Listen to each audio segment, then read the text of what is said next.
à l'occasion du centenaire de la disparition de Charles Péguy.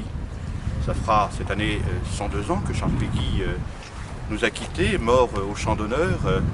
Chacun se souvient, le 5 septembre 2014, voici 2 ans, le Ciel a été la seule formation politique à se rendre à Villeroy, à 40 km de Meaux, pour célébrer la figure importante à nos yeux de Charles Péguy. Nous étions seuls à penser que Charles Péguy avait encore une résonance politique, alors que 2 mois auparavant, le banc et l'arrière-banc de la République s'étaient réunis, Café du Croissant, pour honorer la mémoire de Jean Jaurès, ce qui était tout à fait utile. Eh bien, cette grande figure de notre panthéon politique, spirituel et culturel n'était absolument pas honorée, et cela était bien heureux. Donc nous faisons pour cette 3e édition un hommage à Charles Péguy, pour dire qu'au fond, cet auteur qui est méconnu par les jeunes générations, en tous les cas délaissé par le personnel politique local, est une figure qui mériterait d'être largement réhabilitée dans le débat politique. Alors, Charles Péguy, pour moi, représente 2-3 choses importantes. La passion de la vérité, le souci de la vérité, posé comme règle morale, comme obligation morale, un refus permanent des compromissions. Nous savons, Charles Péguy, en son temps, s'est opposé à la SFIO, le Parti socialiste de l'époque, dont il a été membre pendant quelques années. Il s'en est détourné après l'affaire Dreyfus pour différentes raisons idéologiques. Il aurait pu rester dans ce cercle politique et éventuellement entrer dans la carrière politique. Il a préféré la vérité de ses idées, ce qu'il croyait être la vérité de ses idées, et refuser toutes les compromissions de son temps. Un homme de grande valeur de ce point de vue-là. Charles Péguy, pour moi, c'est aussi la volonté d'entrer en résistance. Alors, évidemment, vous savez, il est mort au champ d'honneur, lieutenant, une balle au front, tombé à la tête de ses troupes. Il s'est engagé immédiatement, comme beaucoup de Français qui ont été mobilisés, avec la volonté de défendre la terre-patrie. Ce combat, il le menait déjà dans son œuvre.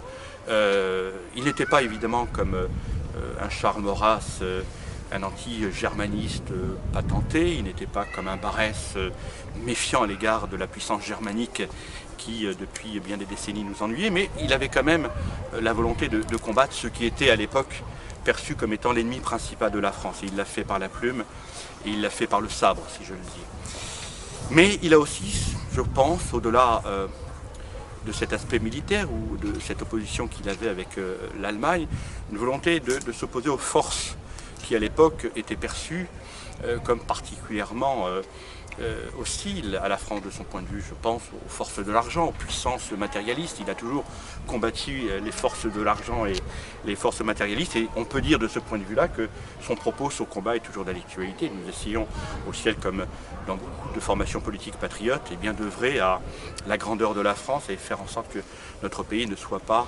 assujetti ou dépendant aux puissances mondialistes de l'argent, les multinationales, les grandes puissances qui veulent asservir la France à différentes contraintes. Et bien c'est aussi un combat que nous menons au Ciel et ailleurs. Et puis au-delà de l'esprit de résistance, il y a aussi cette volonté partout et à chaque instant d'assurer l'unité du pays. Je crois que Charles Péguy avait la volonté, par exemple, pour prendre cet exemple-là, de lire l'histoire dans la continuité.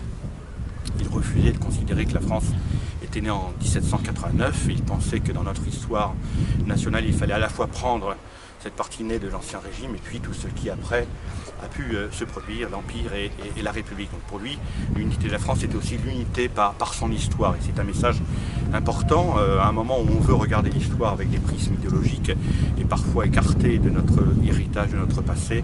Eh bien, cette partie noble que fut en quelque sorte l'Ancien Régime. C'est aussi un homme qui a souhaité renouer avec la dimension spirituelle de la France. Il est né catholique, il a été baptisé, il a été pratiquant, je crois, jusqu'à ses 16-17 ans, et puis il a quitté la foi. Il est revenu à la foi sur le tard, à l'âge adulte, et ce retour à la foi était tout à fait dominant dans son œuvre, et le fait qu'il ait défendu avec cet amour, cette passion, la figure de Jeanne d'Arc est là pour témoigner que cette foi était profondément ancrée en lui, et elle se lit tout au travers de son œuvre. Et je crois aussi, si nous devions essayer d'avoir une résonance de son message aujourd'hui en 2016, c'est se dire que si la France doit un jour aspirer au redressement, eh bien ce sera d'abord un redressement spirituel, un redressement moral, et je pense que ce redressement, de mon point de vue, doit passer par un retour aux sources chrétiennes. Je ne dis pas que l'héritage chrétien est exclusivement catholique, est exclusivement chrétien, mais je considère que l'héritage historique de notre pays a beaucoup à dire avec les enseignements de l'Église, en tout cas avec l'histoire du christianisme. Et de ce point de vue-là, l'œuvre de Charles Péguy, son retour à la foi, me paraissent tout à fait exemplaires. Voilà ce que je souhaitais dire de manière extrêmement rapide, l'itinéraire spirituel, politique et littéraire, vraiment à très grands traits. C'est ce que je souhaite retenir moi ce soir sur le parvis de cette cathédrale, cette magnifique cathédrale qui fut chère au cœur de Charles Péguy. Vous savez que lorsqu'il a renoué avec la foi, il s'est habitué à renouer avec la foi en venant chaque année ici faire le pèlerinage. Et il avait écrit, je crois, en août 1914, quelques jours ou quelques semaines avant sa mort, il avait écrit à son épouse et à la sœur de Jacques Maritain en disant « Si d'aventure je ne dois pas revenir du front, je souhaite qu'en mémoire de ma personne, de mon œuvre, et bien que chaque année, vous mes amis, vous puissiez venir à Chartres, faire le pèlerinage et penser finalement à ce que je fus et l'œuvre que j'ai pu apporter. » Voilà, d'une certaine manière, nous sommes fidèles à ce message. Nous sommes ici, non pas à Villeroy comme nous le fûmes en 2014 et 2015, mais nous sommes ici à Chartres pour penser puissamment à la figure spirituelle importante de Charles Péguy.